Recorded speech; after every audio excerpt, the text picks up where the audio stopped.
the annals of military history, there are battles that decide the fate of nations, moments carved into monuments, textbooks, and solemn memorials.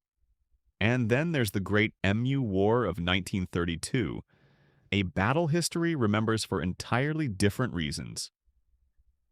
Picture this: the Australian military, hardened veterans of the First World War, men who had survived the trenches of Gallipoli and the killing fields of the Western Front, mobilizing trained soldiers armed with state-of-the-art Lewis machine guns and 10,000 rounds of ammunition.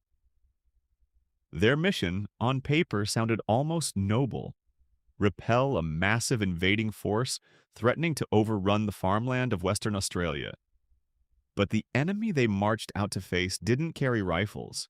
It didn't wear a uniform. It wasn't, in any sense of the word, human. It was a bird. 20,000 of them, in fact.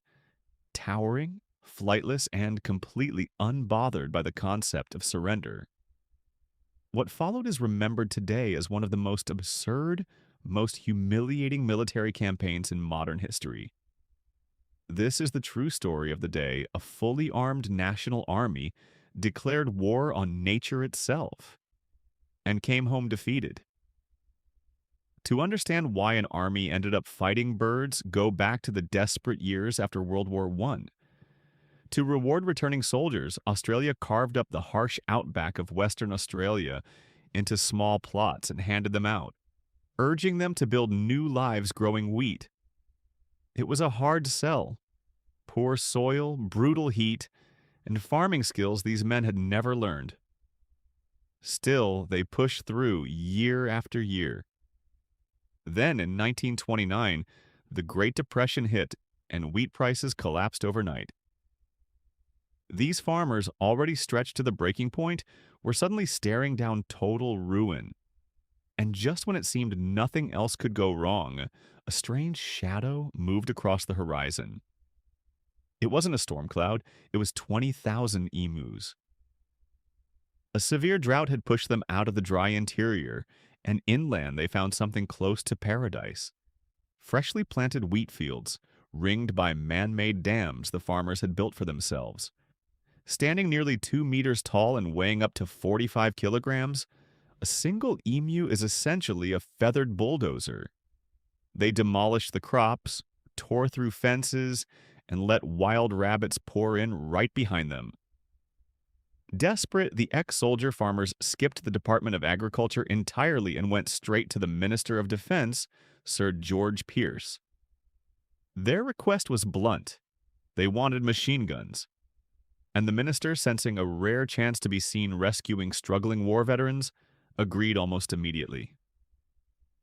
In late October 1932, the guns and ammunition arrived, and the operation history would nickname the Emu War officially got underway. Major G.P.W. Meredith of the 7th Heavy Battery took command, and on paper he looked unstoppable.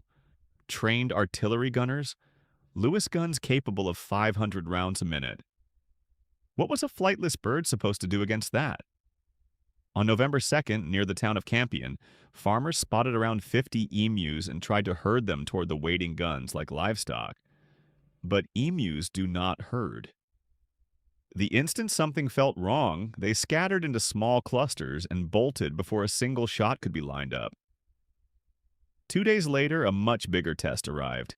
Nearly 1,000 emus advancing together toward a dam, tightly bunched, walking straight into what should have been the perfect ambush.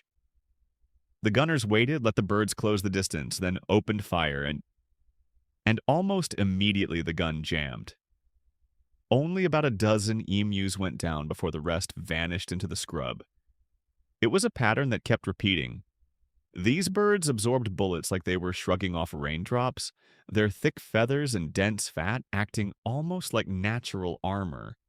And the moment gunfire started, any herd dissolved into chaos.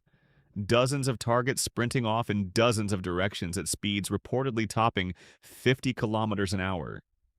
Humiliated by 2 failed ambushes, Meredith decided speed was the answer. If the emus could outrun his gunners on foot, his gunners would stop being on foot. He had a Lewis gun mounted onto the back of a truck and set off across the outback in pursuit of a fleeing flock. It did not go well.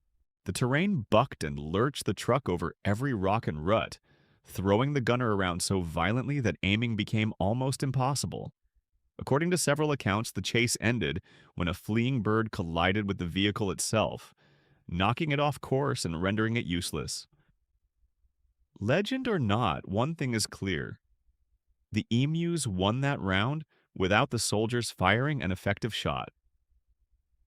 By November 8th, after roughly 2,500 rounds fired, the dead emu count stood somewhere between a few dozen and a couple hundred, out of a population estimated at 20,000.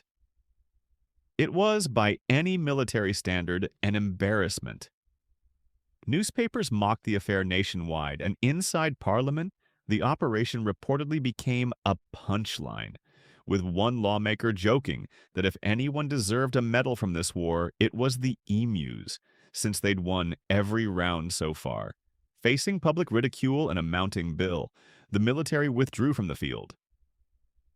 Officially, for the moment, the emus had defeated the Australian army. You'd think that would be the end of it. It wasn't.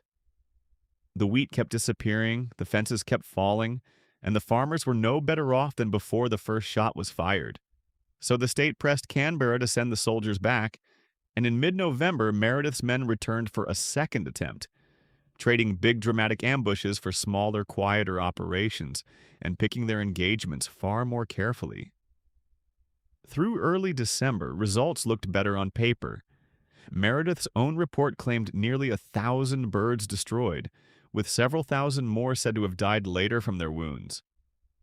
But those numbers were disputed almost immediately, with critics noting that a couple of farmers with ordinary rifles could have matched them for a fraction of the cost.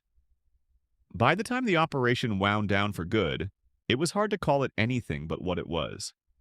An enormous amount of firepower spent to produce results any hunting rifle could have delivered. But this story doesn't end happily for the birds. The military had failed twice, and the emus hadn't gone anywhere. So the government changed strategy entirely, introducing a bounty system. Cash for every emu head turned in, with ammunition supplied directly to the farmers.